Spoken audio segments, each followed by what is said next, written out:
l'œuvre de Bergman me fascine tout autant après avoir fait ce film, ce qui je trouve ne fait que renforcer, à mes yeux, c'est la puissance de cette œuvre.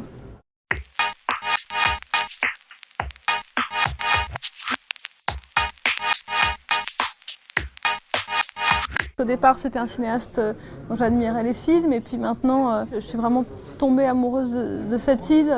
J'y ai trouvé une place. C'est une île hantée par Bergman, et en même temps, j'ai trouvé que cette île était hospitalière. Je me suis sentie protégée, moi, par le cinéma de Bergman, par cette ombre qui peut paraître si inquiétante, si écrasante. Pour moi, ça a été, tout au long du processus de ce film, au contraire, une ombre protectrice, bienveillante.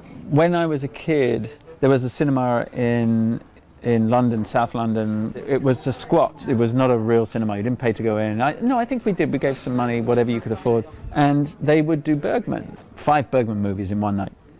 You know, we'd have a beer and we would smoke cigarettes because we thought we were clever.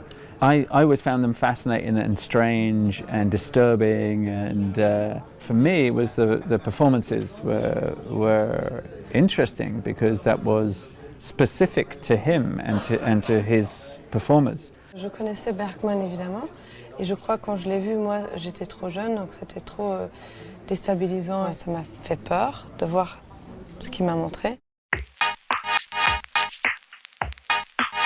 Je savais qu'on allait aller sur son île.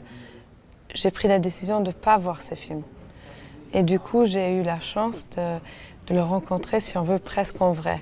Mais j'ai rencontré le fantôme de Bergman à travers le décor de l'île et de la nature, qui est quand même l'endroit que lui il a choisi pour vivre, et aussi sa maison, et donc sa machine à café, son frigo, la table où il était assis, et je me disais, ah tiens, c'est là qu'il mangeait, ou ah tiens, c'est ça, son bureau.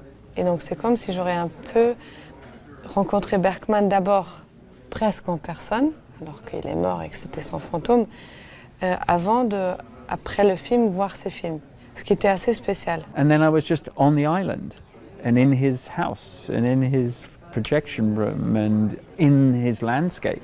It was a completely magical and odd world that I found myself in. Oui, c'est un film qui a une histoire particulière. J'ai tourné une première année avec Mia Anders et Vicky, quelques scènes, quelques plans.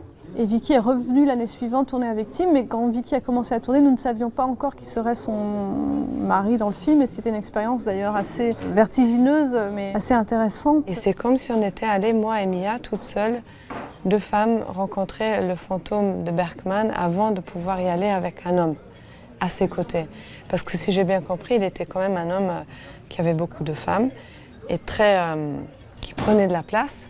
Ça m'amusait de penser qu'il voulait nous rencontrer d'abord et voir s'il fallait lui prouver qu'on était digne de son île avant de pouvoir revenir avec un autre homme. Au final, je crois que la présence de Tim a beaucoup influencé le personnage. Je crois que ce qu'est le personnage dans le film, c'est ce qu'il était quand je l'ai écrit, mais c'est aussi ce qu'il est devenu à travers Tim, qu'il a modelé au fond, mais comme tous les acteurs le font avec les rôles, dans le cas du rôle de Tim Roth, je crois que c'est particulièrement vrai. Me and Vicky developed a really interesting, good relationship off camera and on camera. We liked each other. We have similar sense of humor. We do that, and we just brought that into the room when the camera was rolling, and gave that to Mia, and she could use what she chose. She would take away and put back. So it was alive.